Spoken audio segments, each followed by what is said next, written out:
I stood outside the mahogany door with a piece of paper worth $20 million burning a hole in my palm. I reached for the handle, ready to save my marriage, ready to fix everything. That's when I heard the giggle. Then the wet, rhythmic sound of skin slapping skin. And finally, my husband's voice, whispering the filthiest things to a woman who wasn't me. I didn't knock. I pulled out my phone and hit record. My hand was actually shaking. I stared at my own fingers wrapped around the brass doorknob like they belonged to someone else. They looked pale, bloodless.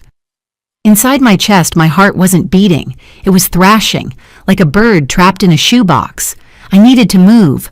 I needed to either twist that handle or turn around and run, but my feet felt like they had been poured into concrete blocks. "Don't be crazy, Chloe," I told myself. "You're tired. You're emotional. That sound isn't what you think it is." But my brain knew better. My brain was already cataloging the evidence before my heart could catch up. The office was supposed to be empty. It was lunch hour on a Thursday. Bryce had told me he was swamped, buried under the quarterly projections, that he would be eating a sad salad at his desk while he crunched the numbers for the shareholders.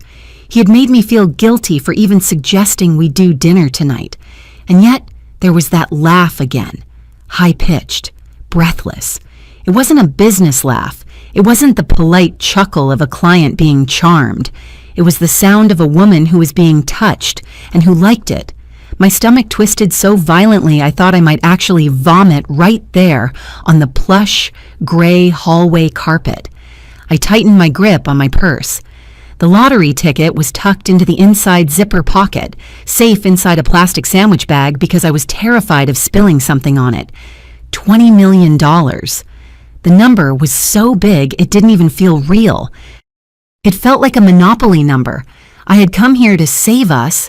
That was the irony that made my throat close up.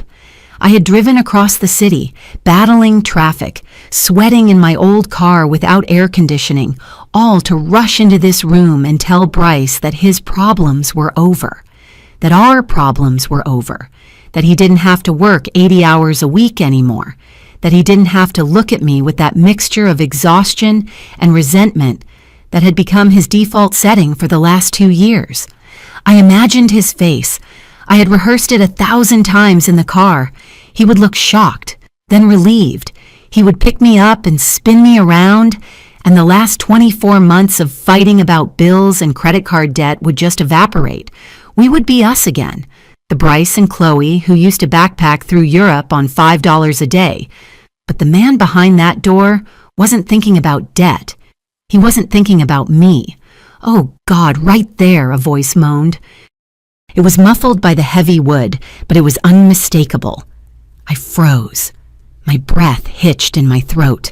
That wasn't just a laugh anymore. That was undeniable. My entire reality fractured in that second. The ticket in my purse suddenly felt heavy, like a lead weight. I wasn't the wife coming to save the hero. I was the punchline. I was the idiot standing in the hallway clutching a winning lottery ticket while her husband gave his stress relief to someone else. I let go of the doorknob. I took a step back, my heels sinking silently into the carpet. I needed to think. I couldn't just barge in there, or could I? What was the protocol for this? Do you scream? Do you cry? Do you walk away and pretend you never heard it? Record it. The thought came from a cold, sharp place in my mind that I didn't know existed. If I walked in there without proof, Bryce would spin it. He was a marketing director. Spinning things was literally his job. He would tell me I was crazy, that they were just moving furniture, that she had tripped and fallen. He would make me feel like the villain for suspecting him. He had done it before over smaller things. I fumbled for my phone in my pocket. My fingers were slippery with sweat. I unlocked the screen, swiped to the voice memos app, and hit the big red button. The timer started counting. 0 or 1, 0, 2. I held the phone up to the crack between the door and the frame. The sounds continued, a belt buckle jingling, the rustle of fabric, and then Bryce's voice, low and guttural. "You like that? You like it when I take charge?" I squeezed my eyes shut. Tears leaked out, hot and stinging, but I didn't make a sound. I just stood there, letting the digital timer count the seconds of my marriage dying. If you're watching this video, tell me where you're from or what time it is for you. 6 hours earlier, my biggest problem had been the price of coffee pods. I remembered standing in our kitchen, the one with the laminate countertops that were starting to peel at the corners.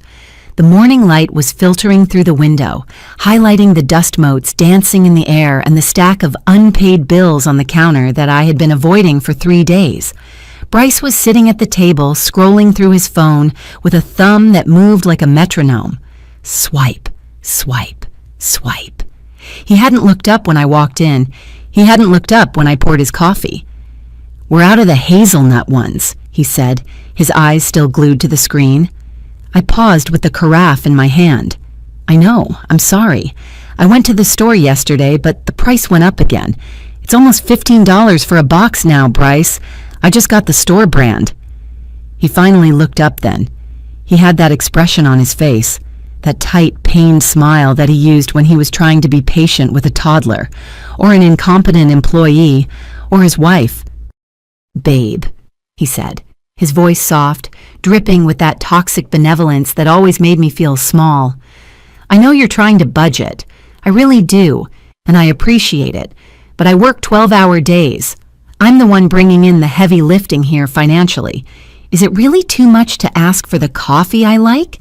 It's the one small joy I have in the morning." The heavy lifting. The phrase stung. I work too.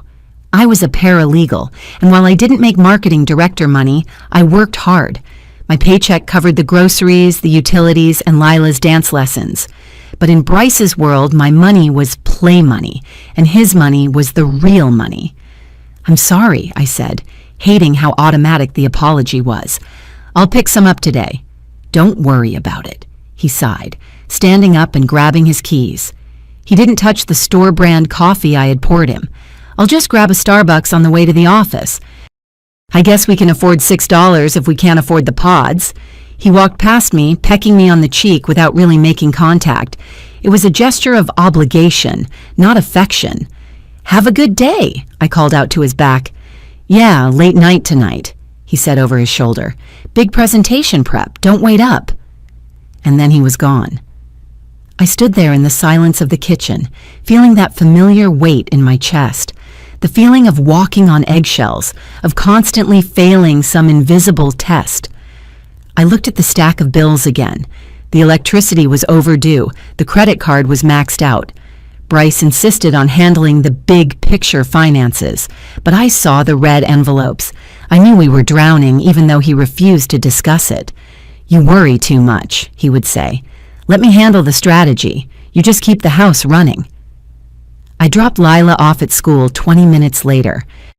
She was chatting happily about her upcoming science fair, oblivious to the fact that her mother was mentally calculating whether she had enough gas to get to work and back. "Bye, Mommy! Love you!" she chirped, hopping out of the car. "Love you too, sweetie!" I waved, forcing a bright smile until she disappeared through the double doors. As I drove away, I passed Mr. Peterson's convenience store. The big digital sign in the window was flashing in neon orange. Jackpot $20 million. Usually I drove right past. Bryce hated gambling. "It's a tax on the stupid," he always said. "Statistically, you're more likely to be struck by lightning while getting eaten by a shark." But today, looking at the fuel gauge hovering near empty and feeling the sting of Bryce's comment about the coffee, something in me snapped, just a little. A tax on the stupid. Well, I felt pretty stupid already. Stupid for buying the wrong coffee. Stupid for not being able to make the ends meet. Stupid for feeling lonely in my own marriage. I pulled into the parking lot. I had $5 in cash in my wallet, my secret emergency chocolate fund. I walked in, grabbed a pack of gum, and slapped the $5 bill on the counter. "And a quick pick," I said to Mr. Peterson, my heart racing like I was buying drugs.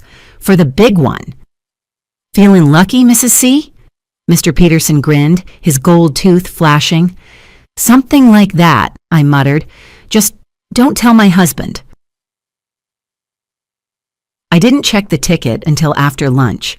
I was sitting in my car in the parking lot of the law firm where I worked, eating a sandwich I had brought from home because I couldn't afford to go out with the other paralegals. I pulled the slip of paper out of my wallet. It looked so unassuming. Just a flimsy piece of thermal paper with a string of random numbers.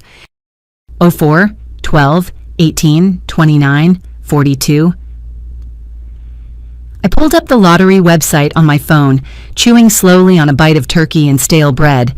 I wasn't expecting anything, maybe $10, maybe a free ticket, just a tiny dopamine hit to get me through the afternoon. I scrolled to the winning numbers from last night's draw. First number. Okay, that's lucky. Second number. 2 in a row. Third number. 18. I stopped chewing. I swallowed the lump of bread and it went down hard. I looked at the ticket. I looked at the phone. Fourth number. 29. My hand started to tingle. Not a good tingle. A pins and needles sensation like all the blood was rushing away from my extremities to protect my vital organs. Fifth number. 42. No, I whispered to the empty car. No way. Powerball. 7. The world went silent. The sound of the traffic on the highway nearby faded into a dull roar, like I was underwater. I checked the date on the ticket. I checked the date on the website. I refreshed the page. Jackpot winner. 1 ticket sold in state. I dropped the sandwich. It fell into my lap, mayonnaise smearing on my skirt, but I didn't even care. I couldn't breathe. My chest felt tight, constricted by a sudden, violent expansion of possibility. $20 million. I sat there for 5 minutes just staring at the dashboard. My first thought wasn't about buying a mansion or a yacht. It was about the coffee. I can buy the hazelnut pods, I thought, a hysterical giggle bubbling up in my throat. I can buy the whole damn coffee company. Then the realization of what this meant for us hit me. For Bryce. All the stress, the late nights, the distance between us, it was all because of the money. He was working himself to death to support us, and that pressure had turned him into this cold, distant stranger. But this fixed it. This fixed everything. I could pay off the debts. We could move out of the rental. He could quit the job he hated. We could be happy again. I grabbed my phone to call him. My thumb hovered over his contact photo, a picture of us from 5 years ago, smiling on a beach before the debt and the stress lines. No, I thought. Not over the phone. This deserved a moment, a cinematic moment. I wanted to see his face. I wanted to see the exact second the weight lifted off his shoulders. I wanted to be the one to give him his life back. I called my boss instead. I'm sick, I lied, my voice shaking so much it sounded convincing. I have to go pick up my daughter. Family emergency. It wasn't a lie, really. This was an emergency. A good one. The best one. The universe, however, has a sick sense of humor. I was halfway to Bryce's office, merging onto the interstate with Lila strapped into her booster seat in the back, when the temperature gauge on my 10-year-old sedan shot up into the red. "Mommy, why is the car making that noise?" Lila asked, looking up from her tablet. "It's okay, sweetie," I said, gripping the steering wheel. "Just, the car is tired." Steam started to curl out from under the hood. My heart sank. Not now. Please, not now. I managed to wrestle the car over to the shoulder just as the engine sputtered and died. The air conditioner cut out immediately, and the oppressive midday heat began to seep into the cabin. "Are we stuck?" Lila asked, her lower lip trembling. No, I said, forcing a cheerfulness I didn't feel. "Just a little pit stop. An adventure." I got out and popped the hood. A cloud of white steam billowed into my face, smelling of sweet chemical coolant. I coughed and waved it away. The radiator hose had burst. Again, I wanted to scream. I had $20 million in my purse, and I was stranded on the side of I-95 in a car that wasn't worth the scrap metal it was made of. The irony was so sharp it felt like a physical cut. I checked my phone. 1 bar of service. I couldn't call a tow truck. We'd be here for hours, and I needed to get to Bryce before he left for his meetings. I needed to tell him today. I couldn't sit on this secret for another minute. A beat-up pickup truck slowed down and pulled over behind us. My defensive instincts flared. I stepped back toward the car door, ready to lock us inside. A man in greasy coveralls hopped out. He looked rough. Beard, tattoos, oil stains on his shirt. "You folks all right?" he called out. "We're fine," I said quickly. "Just overheated." He walked over, wiping his hands on a rag. He looked under the hood. "Yeah, she's cooked. Hose is split wide open. You got duct tape?" No. He chuckled. "Lucky day. I do." He went back to his truck and returned with a silver roll and a jug of water. He spent 10 minutes wrestling with the hot engine, taping the hose and refilling the reservoir. He was sweating, his knuckles scraping against the metal, but he didn't complain once. When he finished, he slammed the hood. "That'll get you a few miles. Get it to a shop, though. Don't push it." "Thank you," I said, overwhelmed. "How much do I owe you?" I reached for my wallet, thinking about the $5 I had spent on the lottery ticket. I had nothing left. "Keep your money," he said, waving me off. "Just pay it forward. Get that little girl out of the heat." He hopped in his truck and drove away. I stood there for a second, watching him go. A stranger had just shown me more kindness in 10 minutes than my husband had in 6 months. The thought made me tear up again. "It's just the stress," I told myself as I climbed back into the car. Bryce is stressed. Money changes people. And I'm about to change him back. The corporate center was a glass monolith that pierced the sky, a monument to money and power that always made me feel like an imposter. I parked my limping car 3 blocks away to avoid the valet fees and walked the rest of the way, holding Lila's hand. We were sweating by the time we reached the revolving doors. I smoothed down my skirt and tried to wipe the sheen of perspiration from my forehead. I checked Lila's face. She had a smudge of chocolate on her cheek. I used my thumb to wipe it off. "Remember the plan?" I whispered to her. "We yell surprise," she whispered back, bouncing on the balls of her feet. "Exactly. But we have to be quiet until we see Daddy, okay? He's working." We pushed through the doors into the lobby. The air conditioning hit us like a wall of ice. It smelled of expensive perfume and floor polish. The floors were marble, so polished I could see up my own skirt if I looked down. Men in $3,000 suits marched past us, talking into Bluetooth headsets, not even registering our existence. I walked up to the security desk. Frank, the guard, looked up from his monitors. He was a heavy-set man with kind eyes who always asked about Lila. "Well, look who it is," Frank beamed. "Mrs. Monroe and the little princess. What brings you to the salt mines?" "Surprise visit," I smiled, signing the guest log. My hand shook slightly as I wrote my name. Chloe Monroe. "Is he in?" Frank checked his screen. "Yep, key card says he's on the 42nd floor. Want me to ring him?" "No," I said, a little too quickly. No, please. We want to catch him off guard. It's good news." Frank winked. "Good news is in short supply around here. Go on up." He buzzed the turnstile open. I led Lila through, the metal bar clicking against my hip. I clutched my purse tighter against my side. The ticket inside felt radioactive. I felt like everyone in the lobby could see the glow emanating from my bag. 20 million, 20 million. I looked at the people around me, the stressed assistants running for coffee, the executives checking their watches. I could buy this building, I thought. I could buy this building and turn it into a giant indoor playground for Lila. The thought was intoxicating. For the first time in years, I didn't feel small in this place. I felt powerful. The elevator ride was silent and swift. My ears popped as we shot up 42 floors. Lila watched the numbers climb, mesmerizingly counting them under her breath. 30, 31, 32. I checked my reflection in the mirrored wall of the elevator. I looked frayed. My hair was frizzy from the humidity outside. My blouse had a small wrinkle near the collar. I didn't look like a millionaire. I looked like a tired mom who had just barely survived a car breakdown. It doesn't matter, I told myself. In 5 minutes, none of this matters. The doors dinged open on the 42nd floor. The reception area for Bryce's marketing firm was sleek, all minimalist white furniture and abstract art that looked like angry squiggles.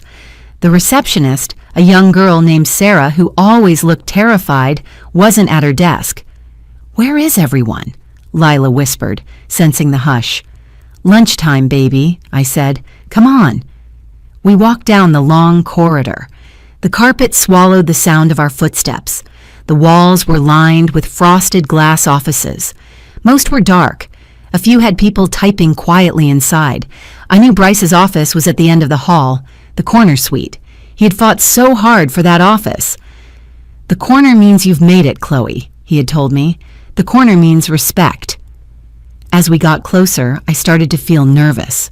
What if he was in a meeting? What if he was angry that I interrupted him? Bryce hated interruptions. Flow state, he called it. You can't break the flow state. I stopped about 20 feet from his door. I knelt down to Lila's level. "Okay, sweetie," I said. "Mommy needs to go check if Daddy is on the phone first. I want you to sit right here in this chair." I pointed to a waiting area chair outside a conference room. "But I want to say surprise." Lila pouted. "You will," I promised. "Just give me 1 minute. Stay here and play on your tablet. Don't move until I come get you." She sighed dramatically, but climbed into the oversized chair. I handed her the tablet and watched her settle in. I stood up and smoothed my skirt again. I took a deep breath. Here we go.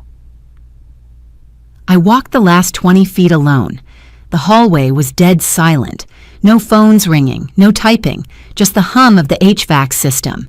And then, as I got within 5 feet of the door, I heard it, the giggle. I stopped. My brain tried to process it. Sarah? Is Sarah in there with him? Then the slap. Thwack. "You're bad," a woman's voice purred. "You're so bad." And then Bryce. My Bryce. The man who was too tired to talk to me at dinner. The man who claimed his libido was dead because of work stress. "I'm only bad because you make me this way," he growled. The floor seemed to tilt under my feet. I reached out and touched the wall to steady myself. The poster next to my hand read, "Integrity," doing the right thing even when no one is looking. I stared at the word integrity, while the sounds of my husband cheating on me drifted through the wood. I took one more step. I reached for the handle, and that's where I was now, standing on the precipice.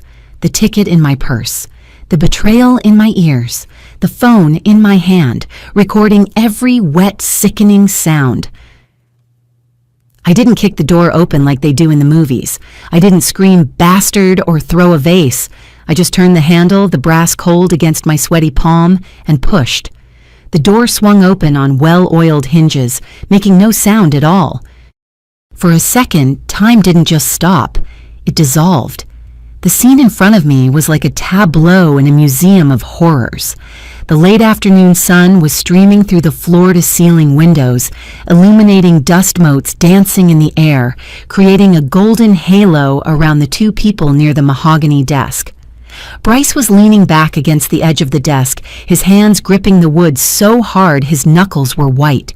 His eyes were closed, his head thrown back in what looked like agony but I knew was ecstasy. And there, kneeling between his legs, her dark hair spilling over his navy blue suit pants, was Vanessa. I knew her. Of course I knew her. She was the ambitious junior associate Bryce had mentioned a dozen times over dinner. Vanessa is so eager to learn, Chloe. Vanessa really gets the vision. I had met her at the Christmas party. I had complimented her dress. I had shaken the hand that was currently unzipping my husband's fly. I stood there, paralyzed. My brain refused to process the visual data. It felt like I was looking at a deep fake, a glitch in the matrix. This couldn't be Bryce. Bryce was the man who wore plaid pajama pants and watched documentaries about World War II. Bryce was the man who forgot to put the cap back on the toothpaste. This man, this panting, red-faced stranger, was someone else entirely. Then, the silence broke. Vanessa shifted, her heel scraping against the plastic chair mat. She opened her eyes and looked past Bryce's hip. Her eyes went wide, comically wide, like saucers. She didn't scream. She just made a small, strangled sound in the back of her throat, like a mouse being stepped on. She scrambled back, crab-walking across the carpet, her skirt hiked up around her thighs. "Oh my God," she whispered. "Oh my God." Bryce opened his eyes. He looked down at her, confused, annoyed that the sensation had stopped. "What are you—" Then he followed her gaze. He saw me. The color drained from his face so fast it looked like a magic trick. He went from flushed red to sheet white in a singular heartbeat. He scrambled upright, fumbling with his belt, his hands shaking so badly he couldn't find the buckle. "Chloe," he choked out. His voice was a cracked, broken thing. "Chloe, wait!" I didn't move. I couldn't. I was rooted to the spot, clutching my phone like a talisman. The recording app was still running. 1:42, 1:43. "Get out," I said. My voice sounded distant, tinny. "Get out of her." It was a nonsensical thing to say. He wasn't in her, but my brain was misfiring. I felt bile rising in my throat, hot and acidic. The smell hit me then, the musk of sex, the sharp tang of sweat, mixed with the expensive sandalwood diffuser Bryce kept on his shelf. It was the smell of betrayal. Bryce finally managed to zip his pants. He took a step toward me, his hands raised in a placating gesture, like I was a wild animal he needed to calm down. "Baby, listen," he started. The nickname made my skin crawl. It felt like a physical violation. "You need to calm down. You're misinterpreting this." I stared at him. "I'm misinterpreting your assistant on her knees? It's not an affair," he said, the words tumbling out in a desperate rush. "It was just stress. It was a moment of weakness. The pressure lately, with the quarterly targets, I just snapped. It doesn't mean anything. It's like a massage, Chloe, just physical." I watched his face. He actually believed it. I could see the mental gymnastics happening in real time behind his eyes. He was rewriting the narrative before the ink was even dry. "I'm the victim of stress. This is just a medical necessity." Vanessa was standing by the bookshelf now, buttoning her blouse with trembling fingers. She wouldn't look at me. She was staring at the floor, tears streaming down her face, ruining her perfect makeup. "A massage," I repeated flatly. "Is that what we're calling it? You don't understand the pressure I'm under." Bryce's voice rose, gaining strength. He was finding his footing now. He was shifting from defense to offense. This was his comfort zone. "I do everything for this family. I work 80 hours a week so you can play house and work your little part-time job. I carry the weight of the world on my shoulders, Chloe. Sometimes a man needs release. It has nothing to do with you. It has nothing to do with love." My little part-time job. The word slapped me across the face. I worked 40 hours a week. I managed the entire household. I raised our daughter. "Release," I whispered. I held up my phone. The screen was glowing red. Is that what this sounded like? I hit play. The sound of his voice filled the room, amplified by the sleek acoustics of the office. "You like that? You like it when I take charge?" Bryce flinched as if I had physically struck him. The blood rushed back into his face. Vanessa let out a sob and covered her mouth with her hand. "Turn that off," Bryce hissed, stepping closer. "Chloe, turn that off right now. You're being hysterical. You're invading my privacy." "Your privacy?" I let out a sharp, jagged laugh. "I'm your wife, Bryce. I'm standing in your office." "You had no right to record me," he shouted, his mask of calm slipping completely. "That is illegal. That is a violation.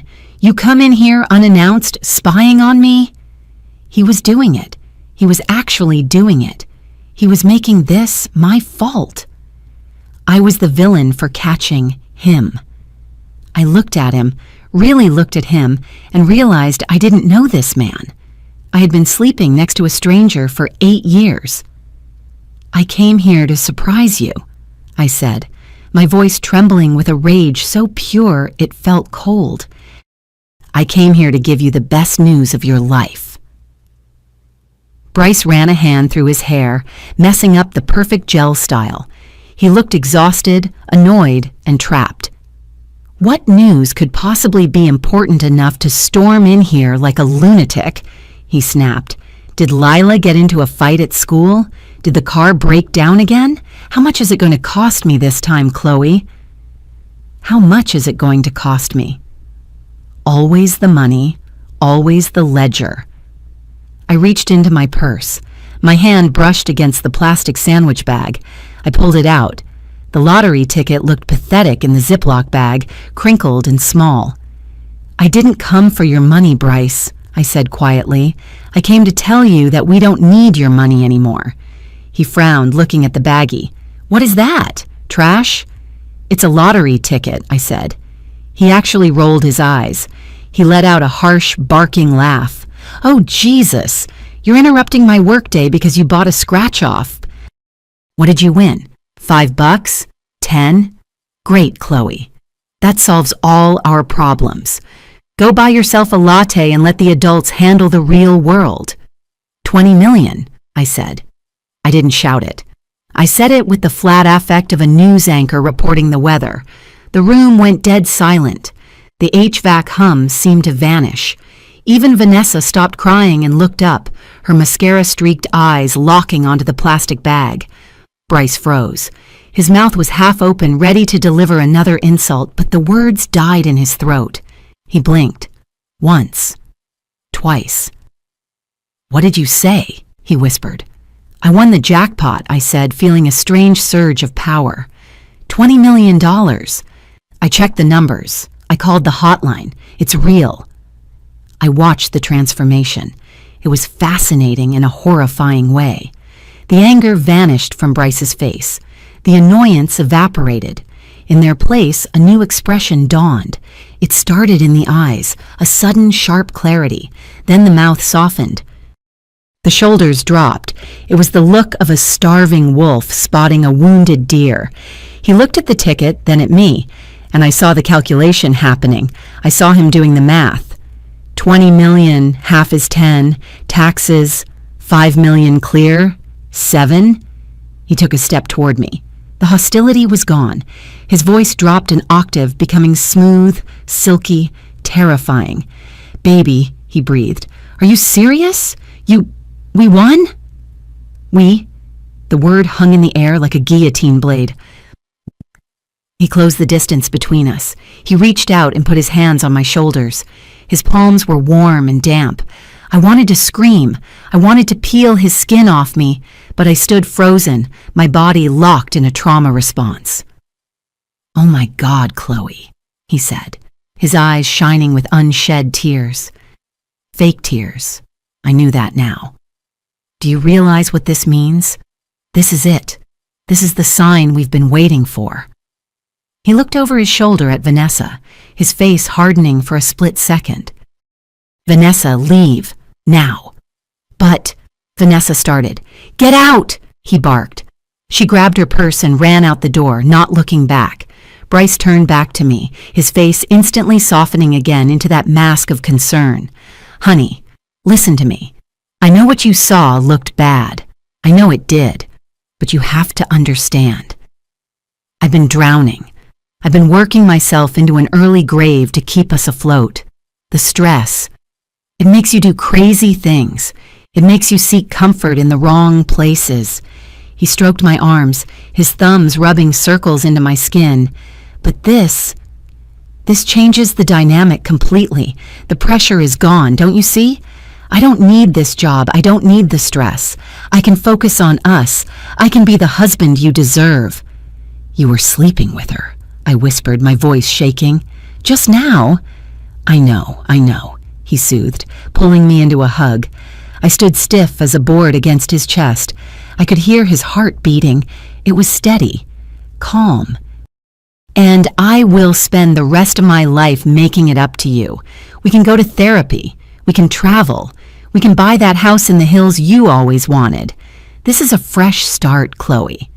God gave us a fresh start." He pulled back and looked me in the eyes, smiling. It was a terrifying smile because it didn't reach his eyes. His eyes were dead. They were just calculating zeros.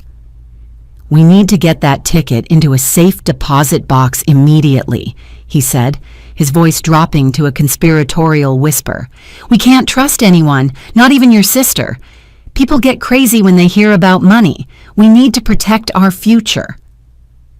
Our future. He was already planning how to manage the money. He was already figuring out how to control it. If I gave him this ticket, I would never see a dime. He would lock it away, invest it, and put me on an allowance while he kept Vanessa on the side in a nicer apartment. I realized then that if I stayed in this room for one more minute, I would lose everything.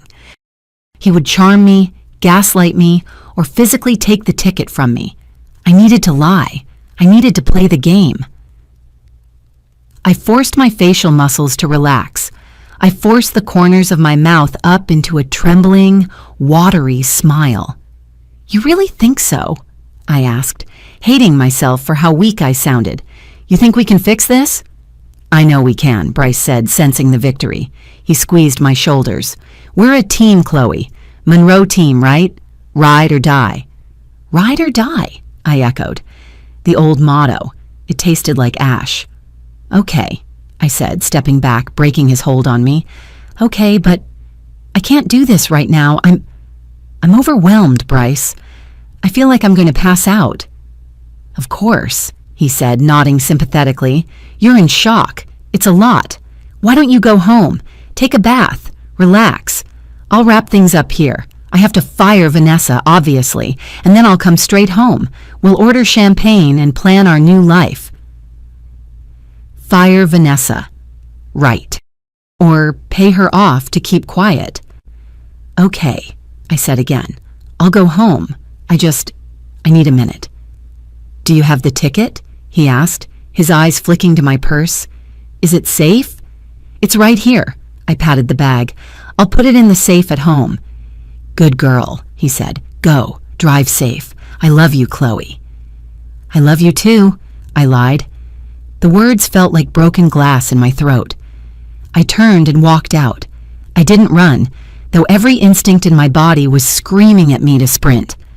I walked calmly down the hallway, past the integrity poster, past the empty cubicles. I reached the waiting area. Lila was sitting exactly where I left her, her legs swinging, her eyes glued to a cartoon about a talking sponge. "Mommy," she cheered when she saw me. She hopped down. "Did we surprise Daddy? Did you tell him?" I knelt down and grabbed her, hugging her so tight she squeaked. I buried my face in her strawberry shampooed hair, trying to scrub the image of her father and Vanessa from my mind. "I did, baby," I whispered. "We surprised him good." "Is he coming?" she asked, looking down the hall. "Not right now," I said, standing up and grabbing her hand. "Daddy has a lot of work to clean up. We're going to go on a little drive, just us girls." "Okay," she chirped, happy to just be moving. We walked to the elevator. I pressed the button. When the doors opened, I expected Bryce to be standing there, blocking our escape. But the car was empty. We stepped in. As the doors slid shut, cutting off the view of the 42nd floor, I finally let out the breath I had been holding for 20 minutes. The drive away from the city was a blur. I was on autopilot. My hands gripped the steering wheel at 10 and 2, white-knuckled. I kept checking the rearview mirror, half expecting to see Bryce's sleek black Audi tearing after us. The car, my trusty broken steed, was vibrating violently. The temperature gauge was creeping up again. The duct tape fix from the stranger wasn't going to hold forever. "Mommy, are you crying?" Lila asked from the back seat. I quickly wiped my cheeks. I hadn't even realized the tears were falling. "No, sweetie, just allergies. The city air is dusty." I needed to stop. I couldn't drive like this. My vision was swimming. The adrenaline that had gotten me out of the office was crashing, leaving me with the shakes. I pulled off the highway at a random exit, some suburban sprawl of strip malls and gas stations. I pulled into the back corner of a grocery store parking lot under the shade of a lone, dying oak tree. "Why are we stopping?" Lila asked. "Mommy just needs to check the engine," I said. "Here, watch this." I handed her my phone, the one with the recording on it, and put on a kids' movie app. "Put the headphones on, okay? Mommy needs to make a phone call outside." She put on her pink glittery headphones and zoned out instantly. I got out of the car and slammed the door. I walked about 20 feet away to a patch of grass near a dumpster, and then I let it out. I didn't just scream, I howled. It was a primal, ugly sound that ripped through my throat. I kicked the tire of the dumpster. I punched the air. He was laughing at me. That was the thought that kept circling. Not just the sex, the laughter, the way he had dismissed the lottery ticket as trash, the way he had looked at me for years, like I was a burden, a child he had to manage. The marriage hadn't died today. It had been dead. It had been a corpse we were dragging around, dressing up in family photos and holiday cards. He hadn't loved me in a long time. Maybe he never did. Maybe he just loved that I was manageable, that I was cheap, that I kept his life running while he played the big shot. And the money. Oh God, the money. I sank to my knees in the grass, heedless of the stains on my skirt. If I hadn't won the lottery, I would have gone home tonight. I would have made him dinner. I would have apologized for the coffee. I would have let him touch me with those hands, the same hands that were on Vanessa. The lottery ticket didn't just give me money. It gave me the truth. It was a $20 million flashlight that lit up the cockroaches in the corners of my life. I looked back at the car. Lila was bobbing her head to music, innocent and safe. He wants the money. I realized with cold clarity. He doesn't want me. He wants the ticket, and he thinks I'm stupid enough to give it to him. I stood up. I wiped my face on my sleeve. The shaking stopped. A new feeling settled in my chest. It wasn't sadness. It wasn't fear. It was strategy. I am not going home, I thought, and he is never touching this money. I sat in the car for 10 minutes, staring at my phone screen until the backlight timed out and went black. I knew I had to call Tara. I knew it was the only logical move. But my thumb hovered over her name, paralyzed by a heavy, suffocating shame. Calling Tara meant admitting she was right. For 8 years, my older sister had been the only person who didn't buy the Bryce is Perfect brand I was selling. She never said it outright. She knew that would just make me defend him harder, but I saw it in the way her jaw tightened when he interrupted me at dinner. I saw it in the way she asked, "Does he let you have your own account?" instead of, "Do you have one?" If I called her now, the illusion was over. I would be the little sister who married the monster, the naive idiot who didn't see the red flags. I can't tell her, I thought, panic rising in my throat. I can just go to a hotel. I can figure this out on my own. But then I looked at the dashboard. The fuel light was on. I had $0. My credit cards were maxed out by the household expenses Bryce insisted I put on my name to build credit. A hotel wasn't an option. Sleeping in a broken car with a 6-year-old wasn't an option. I pressed the call button. It rang once. "Chloe?" Tara's voice was sharp, alert. She always answered like she was expecting a crisis. "Everything okay? You usually text."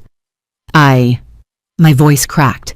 I cleared my throat, trying to sound like an adult, but I sounded like a child who had scraped her knee. "I need help, Tara. I'm leaving Bryce." The silence on the other end lasted exactly 2 seconds.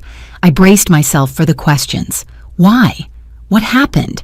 Are you sure? "Where are you?" she asked. No judgment, no questions, just logistics. "I'm at the Kroger off exit 42. The car is overheating." "Is Lila with you?" "Yes, she's safe. She's watching a movie."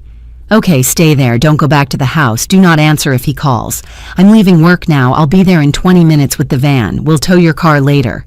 Tara, I wanted to apologize. I wanted to explain about the ticket. I wanted to tell her I wasn't a charity case, that I was a millionaire, but the words wouldn't come. I was terrified that if I said $20 million out loud, the call would drop or I would wake up. Just breathe, Chloe, she said, her voice softening just a fraction. You're done. You did the hard part. Just wait for me. She hung up. I dropped the phone into my lap and put my head on the steering wheel. The shame was still there, burning my cheeks, but underneath it was something else. Relief. The cavalry was coming. 2 hours later, I was sitting in a vinyl booth at a 24-hour diner 3 towns over. Lila was at Tara's house playing with her cousins, oblivious to the fact that her life had imploded. Tara sat across from me, and next to her was a woman who looked like she chewed glass for fun. "This is Hazel," Tara said, gesturing to the woman. "She handled my friend's divorce. She's aggressive." Hazel didn't smile. She was wearing a sharp gray suit that looked out of place among the ketchup bottles and sticky menus. She had silver hair cut in a bob so precise it looked like geometry. "Tara says you have a situation," Hazel said. Her voice was dry, professional. "Husband is cheating. You have proof?" "I have a recording," I said. I placed my phone on the table. "Audio, him and his assistant, today." Hazel nodded. "Good. Adultery is still grounds for fault in this state, but it mostly impacts alimony, not asset division. We're a 50-50 state, Mrs. Monroe, unless you have a prenup." "No prenup," I whispered. "Then he gets half the house, half the retirement, half the debt," Hazel recited. "It's a standard dissolution. We file, we fight over who gets the blender, we move on." I looked at Tara. Tara nodded, encouraging me. I took a deep breath. I reached into my purse and pulled out the Ziploc bag. "There's something else," I said. "I bought this today." Before I caught him, I slid the bag across the table. Hazel picked it up with 2 manicured fingers. She looked at the numbers. She looked at me. Her eyebrows shot up toward her hairline. "Is this verified?" she asked, her voice dropping to a whisper. "Yes, 20 million. Hazel set the bag down gently, as if it were a bomb. She leaned forward, her eyes suddenly very intense. The boredom was gone. "Does he know?" she asked. I told him," I admitted. I felt sick saying it.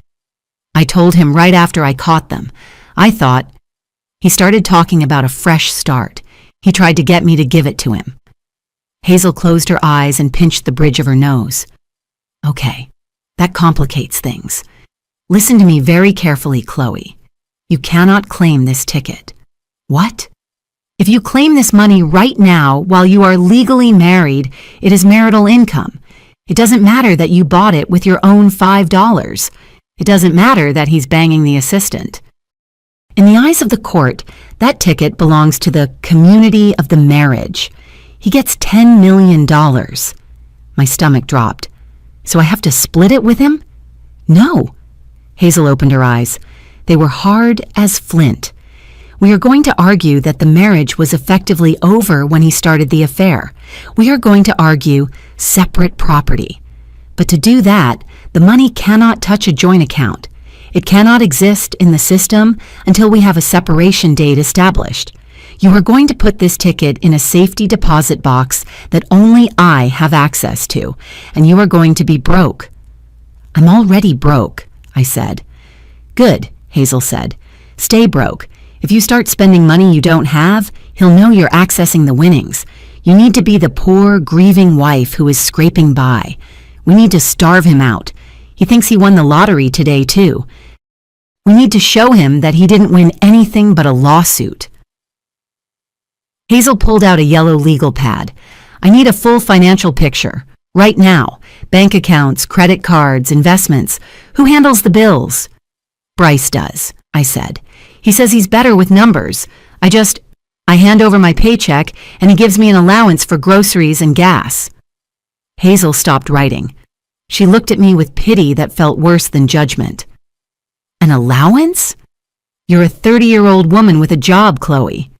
I know, I defended, feeling my face heat up. But we were in debt. He said we needed to be strict. He said he was investing the surplus to pay off the loans faster. Okay, Hazel wrote. Financial control on the pad. Do you have access to the accounts, passwords? I think so. I have the joint checking login, but he changes the passwords a lot for security. Try it, she commanded, right now. I pulled up the banking app on my phone. I typed in the password, Monroe Family 220, and hit enter. Login failed, incorrect password. I tried the backup one. Lila Rose 2019, login failed. I can't get in, I said, my thumb hovering over the screen. He must have changed it. Of course he did, Hazel said, not surprised. He knows you're running. He's locking you out. This isn't security, Chloe. This is a siege. How much is in your personal account? I don't have a personal account, I said softly. We merged everything when we got married. He said it was romantic. Two become one. Tara reached across the table and squeezed my hand. Her grip was tight, angry. It's not romantic, Chloe. It's a trap. I looked down at the table. I realized then that I wasn't just leaving a marriage. I was escaping a prison I hadn't even realized I was in. I had no money, no access, no credit. I was completely dependent on a man who was currently trying to steal $20 million from me. We'll subpoena the records, Hazel said, scribbling furiously. But that takes time. Weeks. In the meantime, you need documents. Tax returns from the last 3 years, birth certificates, social security cards, anything you can get your hands on before he destroys them or hides them. They're at the house, I said, in the file box in his study. Can you get them? Hazel asked. Safely? He's probably at the office doing damage control with Vanessa, I calculated. Or maybe he was at a bar. I can go now, before he gets home. Go, Hazel said. Get everything. And Chloe, if you see anything that looks weird, a second phone, receipts for things you didn't buy, take it. We're building a war chest. Tara drove me to the house. We parked a block away just in case. The street looked painfully normal. Mr. Henderson was watering his lawn. A dog was barking. It was a perfect suburban evening, hiding the rot inside number 402. Do you want me to come in? Tara asked, her hand on the door handle. No, I said. I needed to do this alone. If Tara came in, she would start screaming at the walls. I needed to be surgical. Keep the engine running. I'll be 5 minutes. I walked up the driveway. My key felt heavy in my hand. I unlocked the front door and stepped inside. The house was quiet. It smelled of lemon pledge and that lingering scent of Bryce's expensive cologne, sandalwood and arrogance. It used to smell like home. Now it smelled like a lie. I moved quickly. I didn't turn on the lights. I went straight to the study. The file box was on the bottom shelf. I pulled it out, my heart hammering against my ribs. Please don't be locked. Please don't be locked. It wasn't. I flipped it open. Tax returns. I grabbed the folder. Birth certificates. Grabbed. Insurance. Grabbed. I was about to close the box when I saw a blue folder tucked in the very back, behind the hanging files. It wasn't labeled. I pulled it out. Inside were bank statements. But not from our bank. These were from a bank in the Cayman Islands. I frowned. Cayman Islands? I opened one. The balance was 6 figures, $300,000. I stared at the paper. We were supposed to be broke. We were eating store-brand mac and cheese because we couldn't afford the name brand. And he had $300,000 sitting in an offshore account? Where did this come from? I heard a car door slam outside. Panic spiked in my chest. I rushed to the window and peeked through the blinds. It wasn't Bryce. It was just a delivery truck for the neighbors. My legs felt weak. I shoved the Cayman statements into my purse along with the other documents. I grabbed a handful of clothes from the laundry basket, jeans, t-shirts, Lila's favorite stuffed bunny that we had left behind. I walked out of the house, locking the door behind me. I felt like a thief. I was stealing my own life back, piece by piece. Zois! By the time we got back to Tara's, my phone battery was at 12%, and it was vibrating every 30 seconds. Bryce had moved on from the let's talk phase to the concerned husband phase. Narrator, I scrolled through the wall of gray bubbles, feeling a sick fascination. 6:15 p.m. Chloe, please pick up. I'm worried about you. You're not thinking clearly. 6:18 p.m. I'm at home. Where are you? The house is empty. Did you take Lila? 5:30 p.m. You need to come home so we can secure the asset. That ticket is dangerous to carry around. You could get robbed. 6:45 p.m. I love you. We can fix this. Just come home. 7 p.m. If you don't answer me, I'm going to call the police and report you missing. I stared at that last one. Report you missing. It was a threat wrapped in concern. He wanted the police to find me so he could find the ticket. Then the tone shifted. 7:15 p.m. I tried to log into the bank to pay the mortgage and noticed you locked me out. I hadn't locked him out. He had locked me out, but he was projecting. That is our money, Chloe. You can't just run off with marital assets. 7:30 p.m. Don't do anything stupid with that ticket. I've already talked to a lawyer. Half of that is mine. If you try to hide it, you'll go to jail for fraud. I showed the text to Tara. He's bluffing, she said, chopping carrots for dinner with aggressive force. He's terrified. He knows he messed up. He doesn't sound terrified, I said, reading the words again. He sounds entitled. He sounds like he owns me. I turned off the phone. I couldn't look at it anymore. Every buzz felt like him poking me in the chest, demanding I submit. The next morning, the reality of stay broke set in. I needed diapers for Lila. She still wore pull-ups at night sometimes when she was stressed, and last night had definitely been stressful. I also needed toothpaste because I had forgotten to pack any. I borrowed Tara's car to run to the pharmacy. I didn't want to ask her for money. She was already housing us and feeding us. I felt like a leech. I have a credit card, I thought. The one for emergencies. He can't have canceled that one yet. It's in my name. I walked into the store, keeping my head down, wearing oversized sunglasses. I felt paranoid, like everyone knew I was a runaway wife. I grabbed the pull-ups and a tube of toothpaste. I added a candy bar for Lila, a small peace offering for dragging her out of her home. I went to the register. The cashier was a teenager popping gum. $32.50, she said. I swiped my card. Waiting. Declined. The machine beeped, a harsh, judgmental sound. It didn't go through, the girl said, bored. Try it again, I said, my voice rising. Please, it's a chip error. I inserted the chip this time. I punched in my PIN. My hands were shaking. Please, Bryce, don't do this, not for diapers. Declined. Contact issuer. It's declined, lady, the girl said, looking at the line forming behind me. I felt the heat rise up my neck. I looked at the items, the pull-ups, the candy bar. I stammered. I don't have any other card. Do you have cash? No. I looked at the person behind me, a man in a suit checking his watch. He sighed loudly. I'm sorry, I whispered. I can't take them. All of it? The girl asked, rolling her eyes. All of it. I walked out of the store empty-handed. I sat in Tara's car and gripped the steering wheel. I didn't cry. I was past crying. He had cut me off. Less than 24 hours, and he had severed every financial lifeline I had. He wanted me to crawl back. He wanted me to come home begging for money so he could trade it for the ticket. I thought about the Cayman Islands statement in my purse. $300,000. He had a war chest and he had cut off my access to buy diapers. I started the car. The engine roared to life.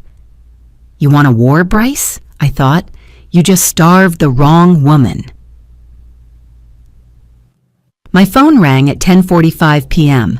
I was lying on Tara's guest bed, staring at the ceiling fan spinning lazily in the dark, trying to calculate how much a divorce lawyer cost per hour versus how much I could get for selling my engagement ring. The screen lit up the room. Unknown caller. My stomach did a somersault. Bryce had stopped texting 2 hours ago. The silence had been worse than the noise. It meant he was planning. It meant he was done pleading and was now moving pieces on a board I couldn't see. I picked up the phone. I didn't say hello. I just listened, my thumb hovering over the end call button. Chloe? The voice was whisper thin, ragged. It sounded like someone who had been crying for hours, or maybe someone who had been screaming. "Who is this?" I asked, though I knew. I recognized the pitch. It was the same voice that had moaned in my husband's office. "It's Vanessa," she whispered. "Please don't hang up, please. I'm scared." I sat up, clutching the duvet to my chest. "You're scared? You were sleeping with my husband yesterday. You don't get to be scared." "He came to my apartment," she said. Her voice broke. "After you left. He came over. He wasn't Bryce. He was frantic. He made me sign a document, Chloe, a non-disclosure agreement. He said if I told anyone about the accounts, he would ruin me. He said he'd plant drugs in my car. He said he knows people." The accounts. My grip on the phone tightened. "What accounts, Vanessa?" "Not on the phone," she hissed. I think he might be tracking my phone. He made me install an app for work last month. I'm calling from a burner. I'm at the all-night diner on 4th. Please. You need to know what you're really up against. It's not just the cheating." I hesitated. It could be a trap. Bryce could be sitting there with her, waiting to ambush me. But the fear in her voice, it was visceral. It triggered a vibration in my own chest. She wasn't an accomplice anymore. She was a loose end. "I'll be there in 20 minutes, I said. "If I see Bryce's car, I'm calling the police." The diner was bathed in harsh fluorescent light that made everyone look sickly. I spotted Vanessa in the back booth. She looked wrecked. The polished, ambitious girl from the Christmas party was gone. In her place was a woman wearing a hoodie 2 sizes too big, picking at her cuticles until they bled. I slid into the booth across from her. I didn't order anything. I just put my hands on the table, palms flat. "Talk," I said. Vanessa looked up. Her eyes were rimmed with red. "He told me he was leaving you," she started. "I know that's a cliche, I know, but he was so convincing. He said you were cold. He said you were financially irresponsible and draining him dry." I let out a short, bitter laugh. "He said I was financially irresponsible? That's rich." "He showed me the transfers," she said. "He showed me money leaving the business account going to household expenses. But I realized later he was the one moving it. And it wasn't going to your house. It was going to a shell company." I felt a chill run down my spine. "What shell company?" "Blue Water Consulting," she whispered. "I processed the invoices. I thought they were a vendor for the new ad campaign. But last week, I saw the tax ID. It matches Bryce's social security number, Chloe. He's paying himself. He's been draining the marketing budget for 18 months. Hundreds of thousands of dollars. I thought about the Cayman Islands statement in my purse. $300,000. It wasn't savings. It wasn't good investing. It was stolen. "Why are you telling me this?" I asked. "You're his accomplice. You signed the checks." "Because I didn't know," she hissed, tears spilling over. "I'm 24, Chloe. I thought I was helping. But tonight, when he came over, he looked at me like I was a thing to be discarded. He said if the company finds out, he's pinning it on me. He said since my signature is on the invoices, I'm the one going to jail. He's going to use the lottery money to hire the best defense team in the state and bury me." She reached into her bag and pulled out a flash drive. She slid it across the table. "This is the digital trail," she said, "but it's not enough. It's just spreadsheets. The originals, the fake contracts with his wet signature, he keeps them. He's paranoid about the cloud. He keeps the physical copies in a fireproof box. Where? I asked. In his sanctuary, she said. That's what he calls his home office, the bottom drawer of the oak desk. He wears the key around his neck. I stared at the flash drive. This was it. This was the weapon I needed, not just to divorce him, but to destroy him, to make sure he couldn't touch Lila or the lottery money ever again. He wears the key, I repeated, so I can't get in. He has a backup, Vanessa said. He told me once when we were talking. He said if anything ever happened to him, the spare key is taped inside the air vent cover in the hallway, the one behind the family portrait. I drove back to Tara's house with the flash drive burning a hole in my pocket. My mind was racing. The embezzlement changed everything. It wasn't a civil dispute anymore, it was criminal. If I could prove he stole that money, I could leverage it. I could force him to sign away his claim to the lottery ticket in exchange for me not going to the police. Or I could just go to the police and let him rot. But I needed those physical contracts. The digital files were good, but spreadsheets could be doctored.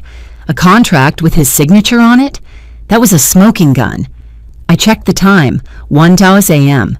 Bryce would be at the house, asleep, passed out, or waiting for me with a baseball bat. I couldn't go now. It was suicide. I had to wait for morning.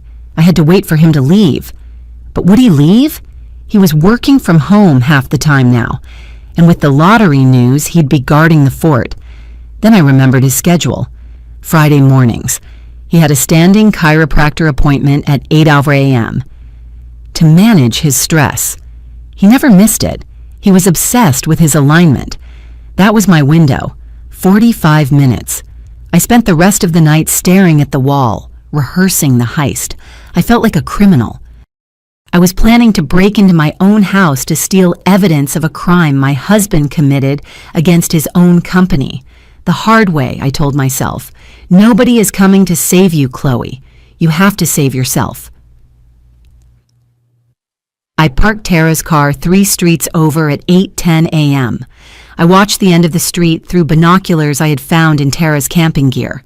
At 8:12 a.m., Bryce's Audi rolled out of the driveway. He turned left, heading toward the wellness center. I moved. I ran to the house, keeping low, sticking to the hedge line. My heart was hammering so hard I thought it might crack a rib. I felt ridiculous, like a spy in a bad movie, but the fear was real. If he came back, if he forgot his wallet... I reached the back door. I used my key. My hand shook so badly I scratched the paint around the lock 3 times before it slid in. Click. I slipped inside. The house was silent. It felt cold, abandoned. I didn't take off my shoes. I sprinted to the hallway. I found the family portrait, a picture of the 3 of us in matching sweaters, smiling fake smiles. I ripped it off the wall. Behind it was the air vent. I dug my fingernails into the grate and pulled. It was painted shut. Come on, I grunted, adrenaline surging. I pulled harder, ignoring the pain in my fingertips. The paint cracked. The vent popped off with a metallic clang that echoed through the empty house like a gunshot. I reached inside. Dust. Cobwebs. My fingers brushed against something cool and metal. The key. I grabbed it and ran to the study. I knelt before the massive oak desk. Bryce loved this desk. He said it made him feel like a captain of industry. I jammed the key into the bottom drawer. It turned smoothly. I pulled the drawer open. It was packed, hanging files. But in the front, there was a thick leather portfolio. I opened it. There they were, the Blue Water consulting contracts. Invoices for strategic brand alignment totaling $50,000, consulting fees for $20,000, and at the bottom of every single page, in jagged blue ink, Bryce Monroe. I flipped through them, my hands trembling. He had been stealing from the company for 2 years, before the coffee arguments, before the debt. Then I saw a manila envelope underneath the contracts. It was labeled Exit Strategy. I opened it. It wasn't financial documents. It was a real estate listing for a condo in Costa Rica, a brochure for a single man's guide to expat living, and a printed email chain with a lawyer inquiring about divorce strategies to minimize alimony for a dependent spouse. I read the date on the email, 6 months ago. The air left my lungs. He wasn't planning a fresh start with me. He wasn't even planning to stay with Vanessa. He was planning to take the stolen money, divorce me, leave me with nothing but debt, and disappear to a beach in Costa Rica. The lottery ticket hadn't saved our marriage. It had just interrupted his escape plan. "You son of a bitch," I whispered. I heard the front door open. My blood turned to ice. Heavy footsteps in the foyer. "Chloe," Bryce's voice boomed through the house. "I saw Tara's car down the street. I know you're here." He hadn't gone to the chiropractor, or he had seen me. I scrambled up, shoving the portfolio and the envelope into my tote bag. There was no way out of the study except the door he was walking toward. I looked around frantically. The window! I ran to the window and threw the latch. It was stuck, painted shut like the vent. "Chloe!" The footsteps were in the hallway now. He was running. I grabbed a heavy brass paperweight from the desk, a globe he had received for Employee of the Month 5 years ago. I smashed it against the window pane. Crash. The glass shattered. The study door flew open. Bryce stood there. He looked deranged. His eyes were wide, his face purple. He saw the bag. He saw the broken window. "Give me that bag!" he screamed, lunging at me. I didn't think. I threw the bag out the window onto the grass, and then I dove after it. I landed hard on my shoulder. Pain shot down my arm, white and hot. I rolled, grabbing the bag with my good hand. "Stop!" Bryce roared from the window, struggling to climb through the jagged glass. I scrambled to my feet and ran. I ran like I was on fire. I didn't look back. I sprinted across the lawn, through the hedge, and down the street toward Tara's car. I heard him shouting behind me, but his voice was getting smaller. I reached the car, threw myself into the driver's seat, and locked the doors. I jammed the key in the ignition. As I peeled away, I saw Bryce standing in the middle of the street, barefoot, screaming at the retreating car. I walked into Hazel's office 40 minutes later. I was bleeding. I had a cut on my cheek from a flying shard of glass, and my shoulder was throbbing with a dull, sickening ache. My clothes were covered in grass stains and dirt. The receptionist gasped. "Mrs. Monroe, should I call an ambulance?" "Call Hazel," I said. "Now." Hazel came out of her office. She took one look at me and ushered me inside, closing the door firmly. "What happened?" she demanded, guiding me to a chair. "I went back," I gasped, dumping the tote bag onto her pristine mahogany conference table.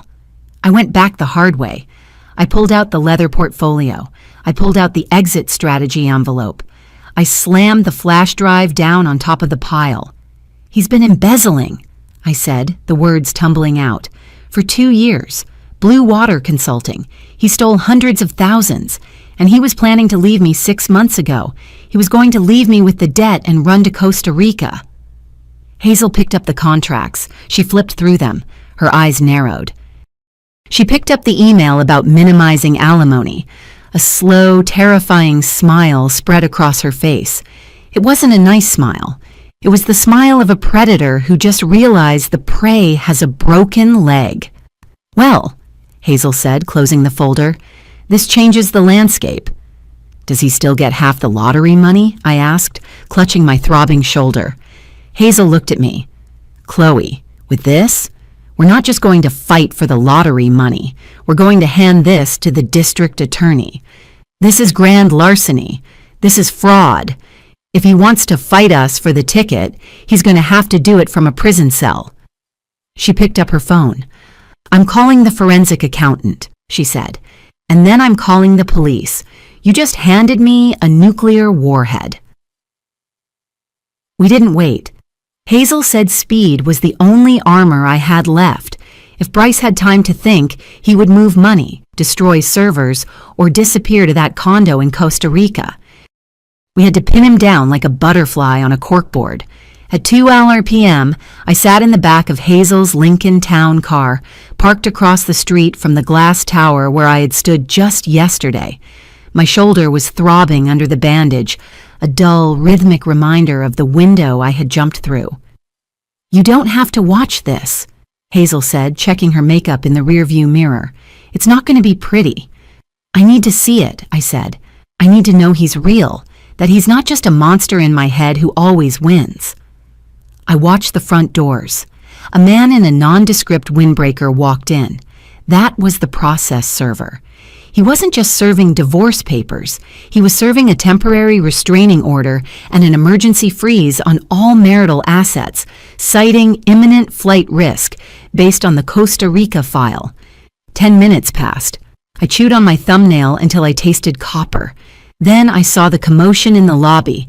Bryce came storming out through the revolving doors. He wasn't walking. He was marching, his face a mask of red fury. He was holding the thick stack of papers in his fist like a weapon. He stopped on the sidewalk, looking left and right, scanning the street. He was looking for me. My breath hitched. Even from 50 feet away, through tinted glass, his gaze felt like a physical weight. He looked unhinged. His tie was loose, his hair disheveled. The perfectly curated marketing director persona had cracked wide open. He pulled out his phone and screamed something into it. My phone, lying on the leather seat next to me, lit up instantly. Incoming call. Bryce. I stared at the screen. I didn't touch it. I let it ring. "He's panicking," Hazel said, her voice cool and satisfied. "He just realized his bank accounts are frozen. He can't buy a plane ticket. He can't even buy a sandwich."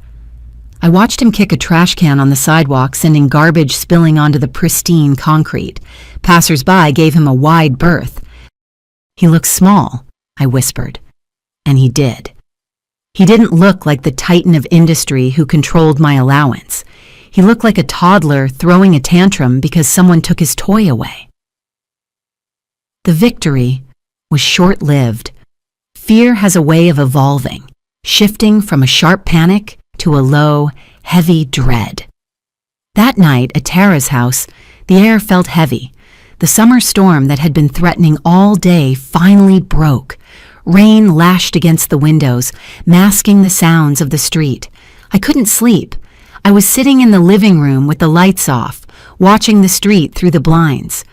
Tara and Lila were asleep upstairs. I had a baseball bat, Tara's husband's old slugger, leaning against my leg. At 11:45 p.m., headlights swept across the living room wall. A car pulled into the driveway. It wasn't Bryce's Audi, it was a yellow cab. My heart hammered against my ribs. I stood up, gripping the bat. The cab door opened. Bryce stumbled out. He was soaked instantly by the rain. He swayed on the pavement, staring up at the house. He looked like a ghost, pale and wavering in the streetlights. He didn't knock. He pounded. Thud, thud, thud. The front door shook in its frame. "Chloe!" he roared. His voice was slurred, thick with alcohol and rage. "I know you're in there. Open the damn door." I checked the deadbolt. It was engaged. I checked the chain. Engaged. I pulled out my phone. My fingers were shaking so bad I almost dropped it. I opened the camera app. Record. "Go away, Bryce!" I shouted through the wood. "I'm calling the police." "Call them!" he screamed back. "This is my wife's sister's house. I have a right to talk to my wife. You stole from me, Chloe. You stole my life."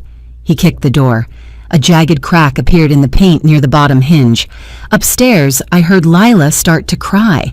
That sound, her terrified wail, flipped a switch in my brain. The fear vanished, replaced by a cold, protective fury.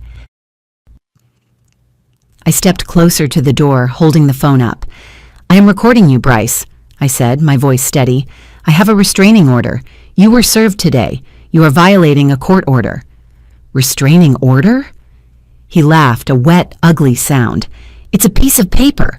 You think a piece of paper stops me? We are partners, Chloe. 50-50, that ticket is mine. The house is mine. You are nothing without me. You're just a paralegal who got lucky." "I found the files, Bryce," I said. "I found Blue Water Consulting." The pounding stopped. Silence stretched out, heavy and suffocating, filled only by the sound of the rain.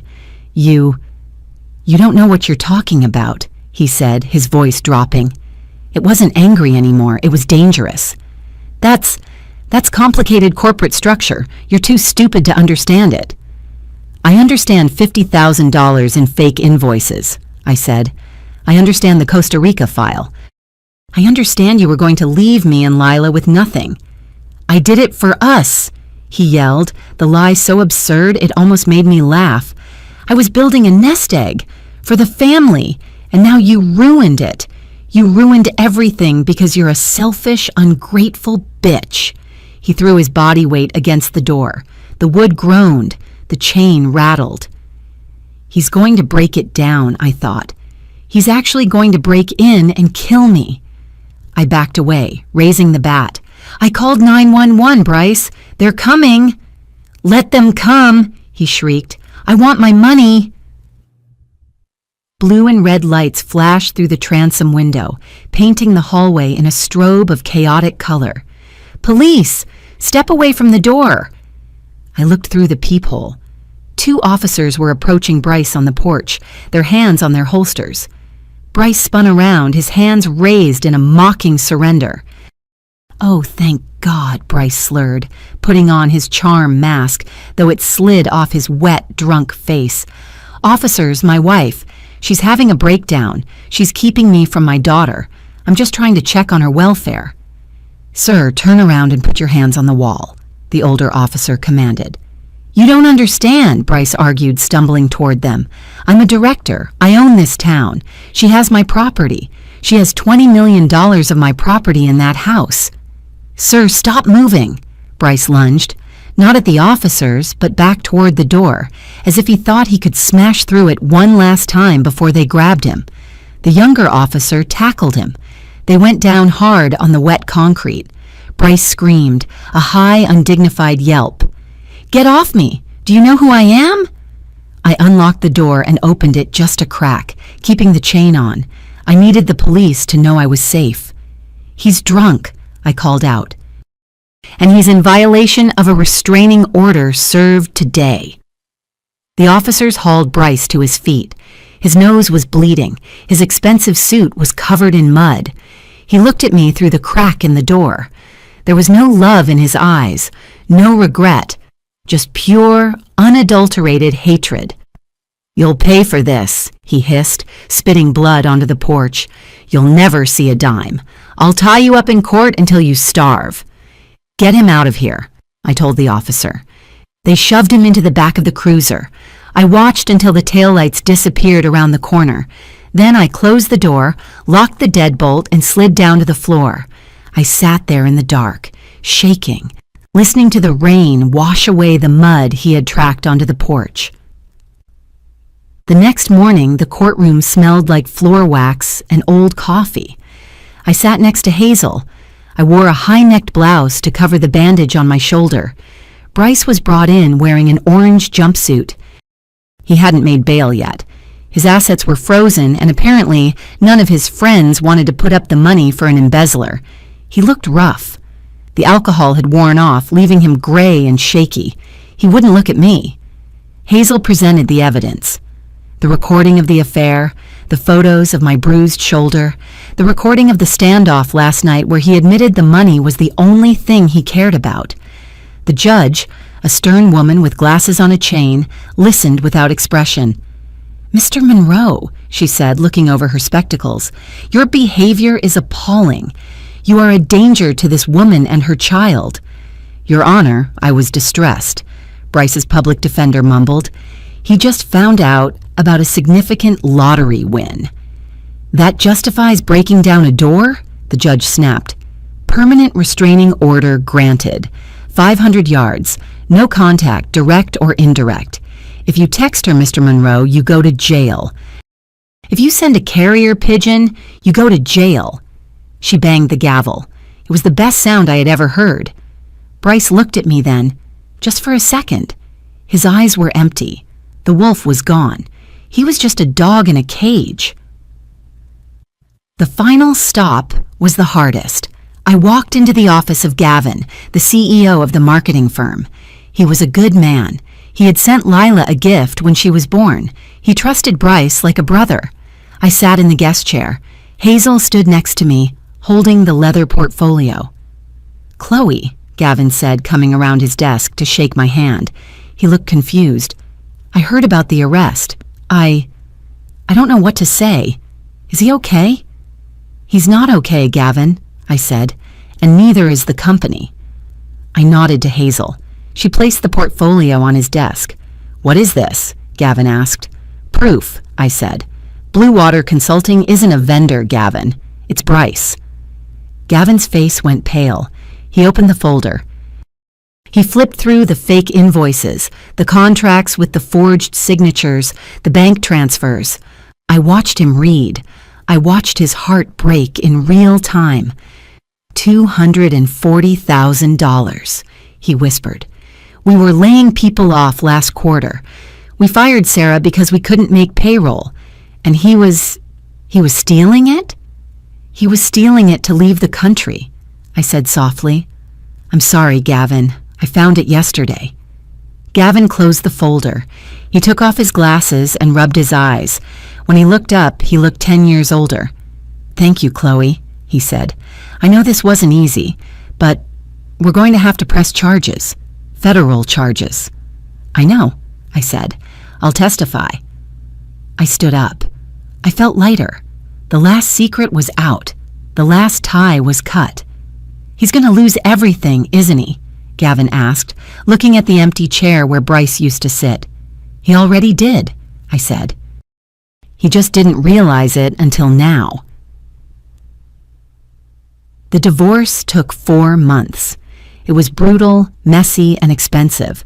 Bryce fought from jail using a court-appointed lawyer to argue that the lottery ticket was emotional property of the marriage. But Hazel was a shark. She used the hard-way evidence. She proved the embezzlement started before the ticket. She proved the affair started a year ago. She proved he had abandoned the marriage contract long before I bought those numbers. The judge ruled that the lottery ticket, purchased with separate funds, my $5 during a period of financial infidelity and abandonment, was separate property. Bryce got nothing. Actually, he got something. He got 15 years for grand larceny, embezzlement, and violating a restraining order. I claimed the ticket the day after the divorce was final. I didn't do a press conference. I created a blind trust. I signed the paper as the Phoenix Trust. I am writing this from the porch of a house that doesn't have a mortgage. It's a farmhouse miles away from the city, with a big yard where Lila is currently trying to teach a golden retriever puppy how to fetch. The silence here is different.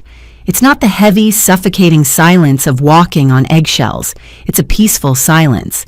It's the sound of freedom. The money changed things, obviously. I paid off my sister's mortgage. I set up college funds for Lila and her cousins.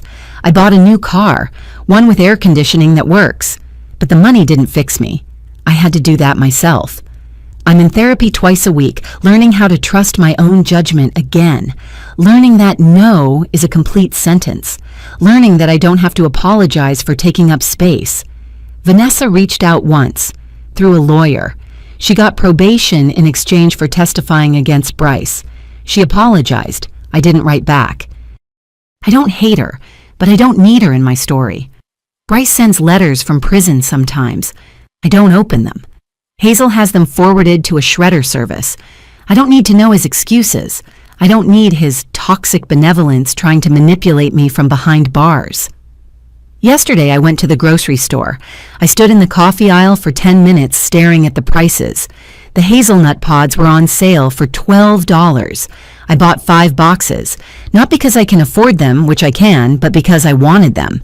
And for the first time in my life, nobody was there to tell me I wasn't worth the extra $3.